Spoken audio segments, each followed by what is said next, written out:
Dear Aron Ra, Dillahunty, eminent atheist thinkers, Carl Sagan, you say there is no God. Well, how do you explain this story right here? There is no religion, no other religion except Christianity with stories like this. No one ever mocked or rejected becoming a Hindu and was killed for it by God. No one ever rejected becoming a Mormon or becoming a Muslim when they felt the invitation to do so. And no one ever did that and was killed for rejecting those religions. Aron Ra, Dillahunty, how in the fuck do you explain this story if there is no God?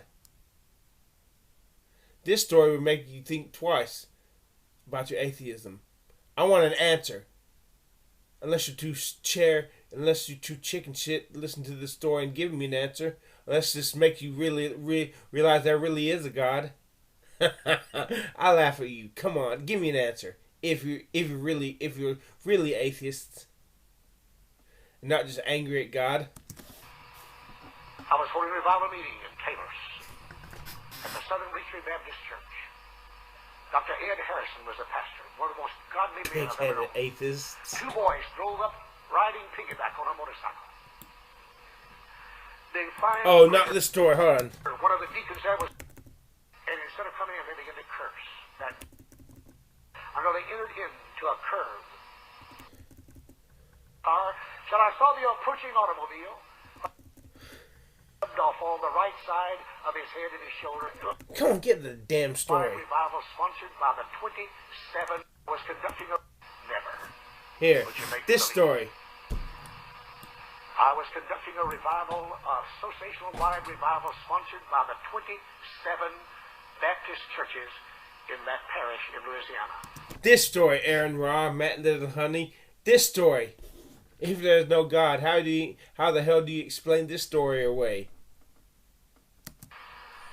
You know, in Louisiana, they do not have counties like we have in North Carolina. They have parishes. Dumbasses. And this was a parish-wide revival. And we had come to the last night of the meeting, and I was preaching this sermon, and the meeting was being held in the rodeo arena. And as I preached, on the last tier of seats, over to my right, on the last row, top seats, were three men that I'd never seen before. And they had laughed and made fun. Now, preacher, it has never bothered me. When a little baby starts crying, the mother gets up and walks out, that don't bother me. But under God, I cannot preach if I see two young people laughing. I cannot preach if I see anybody mocking. It just somehow or another takes it away from me. 3 times. I stopped. And I said the last time, if you men don't want to hear me preach, a lot of these people have come from miles to be here tonight, and they do, would you just get up and walk out of the arena? One of them said, if you think you're man enough to come up here and put us out, you just come up here. And I prayed a prayer. Never have prayed before, never have prayed since.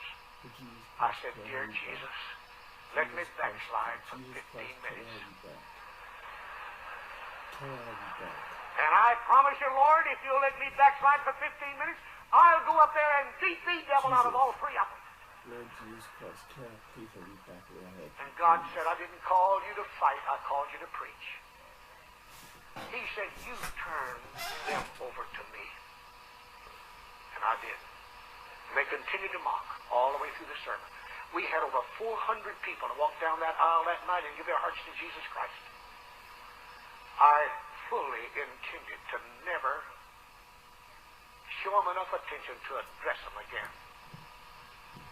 But just as I was ready to pronounce the benediction, my arm came up. Preacher, did anything ever come out that you hadn't planned to say? That you couldn't help but say it? Has that ever happened to you, brother? How many of you preachers here have ever had something just come out that you didn't have in your notes and it just came out? Yes, every preacher, every God-called preacher has. And my arm just came out and I said, I do not know who you three gentlemen are. But all three of you stepped over God's deadline, God signed your death warrant, and God's going to kill all three of you. That was about 10:15 Sunday night. At 8 o'clock the next morning, I didn't know who these men were. They were three businessmen. One of them put the key in the door of his office on Main Street, Ringo, Louisiana, and dropped dead. At 11:30, the second man started across the street to a little restaurant to have his lunch from his office, and a lady was driving up the street and almost ran over him. She said he just walking along normal, fell flat on his face, and died right there in the street. At 5:30 that afternoon, the third man was sitting in his office, and he said to his secretary, my two friends are in hell, and before the sun goes down, I'll join them. And pitched out at their feet a corpse. My wife was with me in the revival. We had closed the revival meeting on that Sunday night, and we had driven.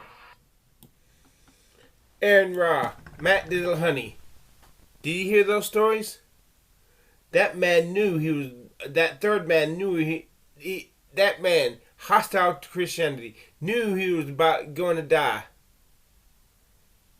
He just knew, he had inner knowledge that he knew he was going to die. Where did that inner knowledge come from? It wasn't just a fluke because he died. Aron Ra, Matt Dillahunty, are you too chicken to tackle this story? Maybe you atheists are really dumb after all. Maybe you atheists know there's a God after all. And, just suppress it. Use your mind's powerful denial. I mock you, three little softies, if you can't solve this riddle. Stupid asses. I will play the story. No, I won't. Yeah, I will. The door of his office on Main Street, Ringo, Louisiana, and dropped dead. Listen at to this. 11:30, the second man started across the street to a little restaurant to have his lunch from his office, and a lady was driving up the street and almost ran over him. She said he just walking along normal, fell flat on his face, and died right there in the street. At 5:30 that afternoon, the third man was sitting in his office, and he said to his secretary, my two friends are in hell, and before the sun goes down, I'll join them. And pitched out at his feet a corpse. Did you hear that? Secretary, At 5:30 that afternoon, the third man was sitting in his office, and he said to his secretary, my two friends are in hell, and before the sun goes down, I'll join them. Aron Ra, Matt Dillahunty. Maybe there is a God after all. You better hope there's not, because if there is, you're going to go to hell.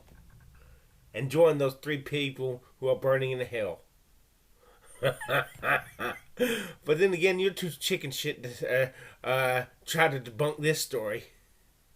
Or you'll debunk it, but it won't be truly debunked. You just say it never really happened. Because you can't stand that what happened, what he said really happened. It had serious implications for you. You pig-headed atheists.